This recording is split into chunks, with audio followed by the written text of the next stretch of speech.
Vasaļa. Par to, kā meklēju un iegādājos auto attālināti. Par dokumentu kārtošanu. Šo tēmu esmu sadalījis divās daļās. Pirmā daļa – kā meklēju, un otrā daļa – dokumentu kārtošana. Jo bija jākārto atbalsta saņemšana, neskaitot atbalsta saņemšanu, gan e-auto, gan auto ar iekšdedzes dzinējiem process ir līdzīgs. Piemēros es balstīšos uz savu auto iegādes pieredzi un spriedumiem. Domājot par auto iegādi, mums rodas divi savstarpēji saistīti jautājumi – budžets un auto izvēle atbilstoši budžetam, vai no otras puses – budžeta pieskaņošana izvēlētajam auto. Meklējot un izvēlētos auto klātienē, mums ir vienkāršāk, jo redzam auto gala cenu. Savukārt, pērkot auto attālināti, ir jārēķinās ar papildus izmaksām. Tie ir auto piegādes pakalpojumi. Ņemot vērā, ka auto piegādātājs ir juridiska persona un auto tiek iegādāts ārzemēs, auto cenas veidošanā jūtamu lomu var nospēlēt pievienotās vērtības nodoklis. Elektroauto atbalsta saņemšanai auto bija jāiegādājas no uzņēmuma, kas piedalās šajā projektā. Tā kā darījumos starp dažādu valstu uzņēmumiem PVN netiek rēķināts un gala darījumus notiek Latvijā ar Latvijas PVN, tad izšķiram 3 gadījumus. Darījums notiek starp valstīm, kur ir tāda pati PVN likme, piemēram, Beļģijā. Uzrādītai cenai pieskaitam piegādes pakalpojumu izmaksas. Darījums notiek starp valstīm, kur likme atšķiras, piemēram, Vācijā likme ir 19%.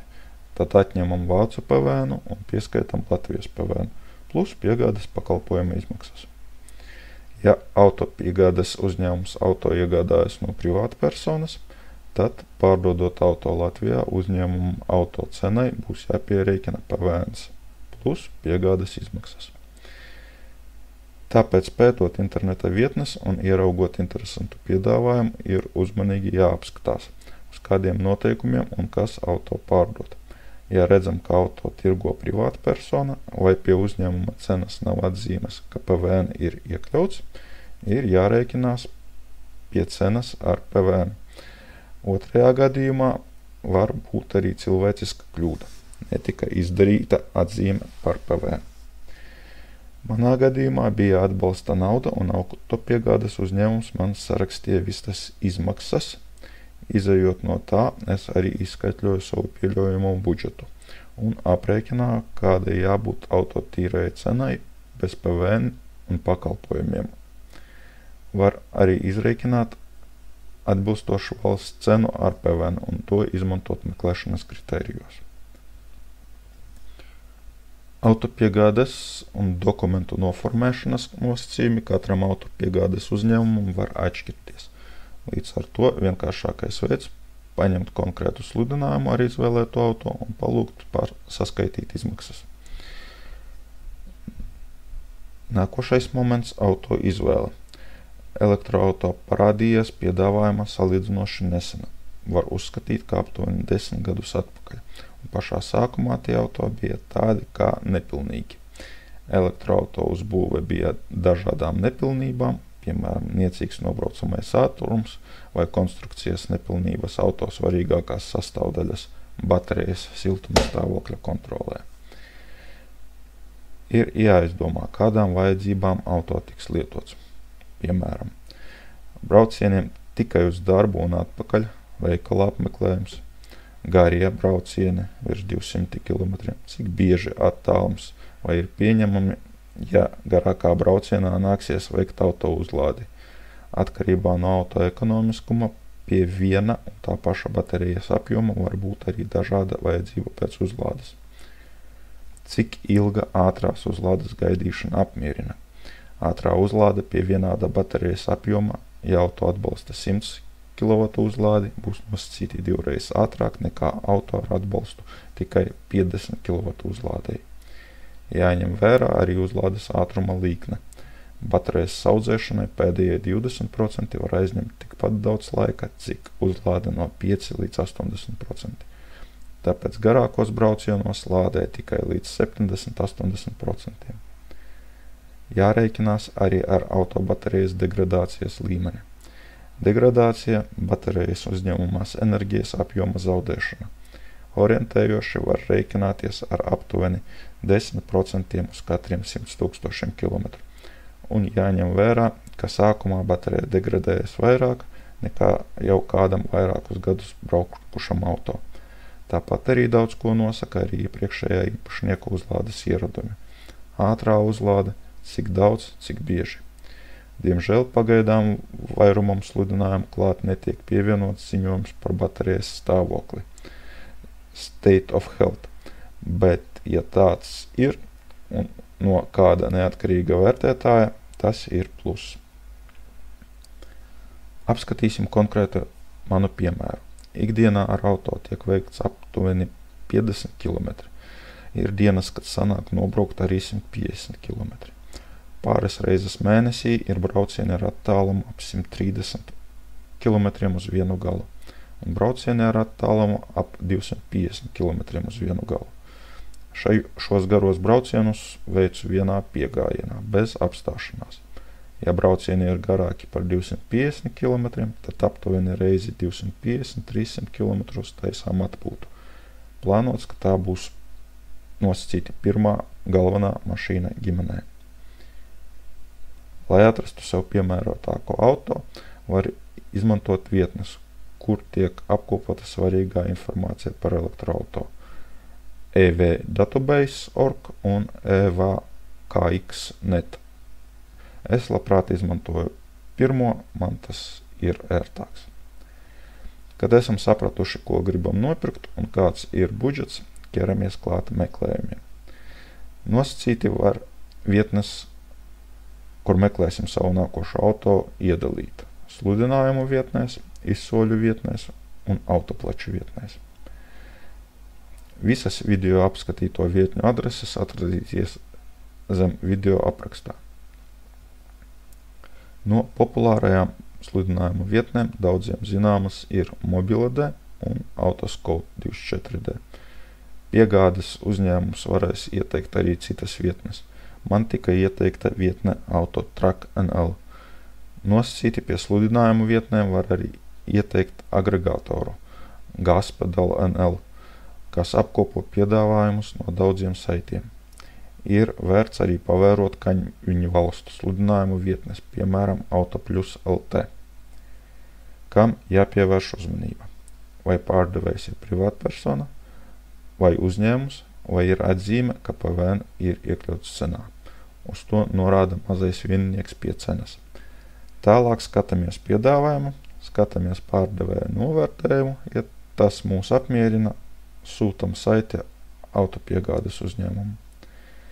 Apskatot konkrētus piedāvājumus, piemēram, šajā pārdevējs ir privātpersona, bet šajā pie cenas nav viennieka. Tad ir varianti, jāzvana vai jāraksta un jāuzdot jautājums par PVN. Ja ar cenu viss kārtībā, tad iepazīstamies ar sludinājumu. Lasām pārdevēja piezīmes, uzmanīgi pētām attēlus, ja auto šķiet turpmākās izpētes klātienē vērts, sūtam info savam autopiegādes uzņēmumam. Tā kā piedāvājums mainās katru dienu, lai nevajadzētu katru reizi atkārtoti vadīt atlases kritērijus, pievienojam atbilstošo meklēšanas rezultātu lapu pārlūku grāmatzīmēs. Autoplus LT vietnē, piemēram, ir iespējams pēc saviem meklēšanas kritērijiem pierakstīties uz jaunumu saņemšanu e-pastā. Vēl mēdz būt gadījumi, ka auto ir pārdots, bet info nav izņemts. Piemēram, attēlā redzam uzrakstu Verkocht pārdots. Nākošais – izsoļu vietnes. Parasti autopiegādes uzņēmums ir reģistrējies vairāku izsoļu vietnēs un var nodrošināt piekļuvi izsolē izvietotu auto sarakstam. Šie auto parasti ir leasinga kompāniju auto, bet var būt arī citi varianti. Auto var izlikt izsolē arī kāds autotirgotājs.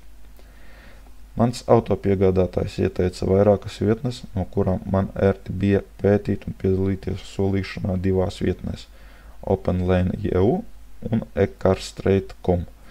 Šādu izsoļu vietņu ir daudz, un jūsu sadarbības partneris var sadarboties ar citām, bet principi vairumā gadījumu ir vienādi. Kas jāņem vērā? Automašīna var tikt publicēta vairākās izsoļu vietnēs vienlaicīgi, un nopirks auto, protams, tas, kas būs solījis visvairāk. Līdz ar to, ja vienā vietnē esat uzvarētājs, tas nebūtu nenozīmē, ka nopirksiet auto.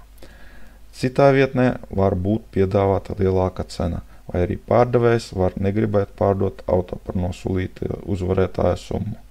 Konkrēti man bija gadījums, kad it kā uzvarēju izsolē ar man ļoti patīkamu summu, bet pārdevējs nevēlējās par tādu summu auto pārdot.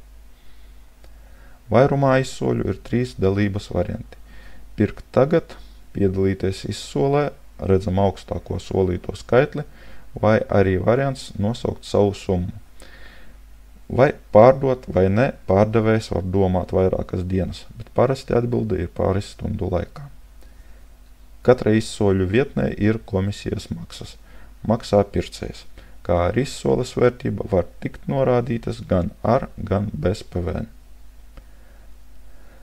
Ja skatāmies uz norādītajām cenām, ja redzam vai nav cenu, tad par to cenu plus izsoļu vietnes komisijas var auto arī nopirkt. Bet, ja redzam cenu ar nosaukumu estimated price, tad tā ir ļoti aptuvena cena. Brīžiem tā mēdz būt precīza, starpība no gala cenas ap 1000, bet brīžiem uzrāda fantastiku. Kā pozitīvu momentu varu minēt, ka auto parasti tiek parādīti kā ir, bez pucēšanas. Ja auto nāk no līzinga kompānijas, tad to parasti pavada auto apskates protokols ar fotogrāfijām, kur var ieraudzīt visus auto vizuālos defektus. Diemžēl ritošās daļas stāvoklis netiek atspoguļots protokolā. Vairumā gadījumu ir ieraksts, ka auto spēj pārvietoties pastāvīgi. Šajā gadījumā mums ir jāpieņem lēmums tikai no redzamiem attēliem un pievienotiem protokoliem. Aizsūtīt pārstāvi uz vietas nav iespējams. Kā piedalīties? Es nonācu pie varianta, ka dienas beigās apskatījos vietnēs piedāvājumu nākošai dienai un izrakstīju sev Excel tabuliņā eksemplārus, par kuriem esmu gatavs solīt. Nākošajā dienā, minūtes 15 pirms izsoles beigu laiku, vēru lapu vaļā un solīju savu cenu. Ņemam vērā, ka tā kā esam nosolījuši, tad nedrīkstam uz citiem auto solīt, līdz kamēr mūsu solījumu nepārsola vai nenoraida. Pretējā gadījumā var sanākt, ka tiek nopirkti vairāki auto. Autotirgotāju vietnes. Varētu teikt, ka visi autotirgotāji publicēja sludinājumu vietnēs un pašu tirgotāju lapām uzmanību nebūtu jāpievērš, bet mana pieredze parādīja pretējo. Autotirgotāju vietnē parādījās vispirms un man pat liekas, ka līdz sludinājumu vietnēm netika. Auto bija tikko ienācis un bija publicēti tikai liekas 3 attēli. Tiklīdz es to ieraudzīju un izlēmu, ka auto var būt potenciāls kandidāts iegādēji, tā ziņoju savam autopiegādēs uzņēmumam. Un veiksmīgi sanāca, ka netālu bija uzņēmuma pārstāvis, kas varēja aplūkot auto klātienē. Aptuveni pēc stundas cilvēks bija klāt autoplacī un sākās auto apskates process. Kā atrast autotirgotāju vietnes? Priekš sevis atradu 2 vienkāršus variantus. Sludinājumu vietnes, atkarībā no vietnēm saite uz tirgotāja lapu var būt publicēta, var arī nebūt, bet uzņēmuma nosaukums tiek publicēts gandrīz vienmēr. Meklējam info par uzņēmumu, izmantojot Google, iezīmējam ar labo pēles pogu un search Google. Mēdz arī gadīties situācija, kad uzņēmuma nosaukums pašā vietnē nav atrodams, bet to redzam auto attēlos. Pārrakstām nosaukumu Google un varam atrast to mājaslapu. Vairumam uzņēmumu vietņu arī tiek publicēts piedāvājums, ir meklētājs un tāpat pievienot grāmatzīmēm. Tāpat ievērojam praksi reizi dienā jāapskata piedāvājums. Par to, cik bieži jāapskata vietnes uz jaunajiem piedāvājumiem, katrs var izlemt pats. Es to darīju 2 reizes dienā, pusdienās un vakarā. Tāpat vakarā veicu izpēti izsoļu vietnēs. Vēl viens moments jāvienojas ar autopiegādātāju, kā tiek apstrādāti pieteikumi brīvdienās. Piemēram, ja ieraugi potenciālu auto piekdienas vakarā. Sestdienās autotirgotāji mēdz strādāt, un auto var tikt nopirkts. Tas arī viss, ko īsumā gribēju pastāstīt. Ja vēlaties redzēt otro daļu, kur pastāstīšu par dokumentu kārtošanu, spiediet patīk un abonēt kanālu. Ceru, ka informācija būs noderīga. Gaidu komentārus un uz tikšanos.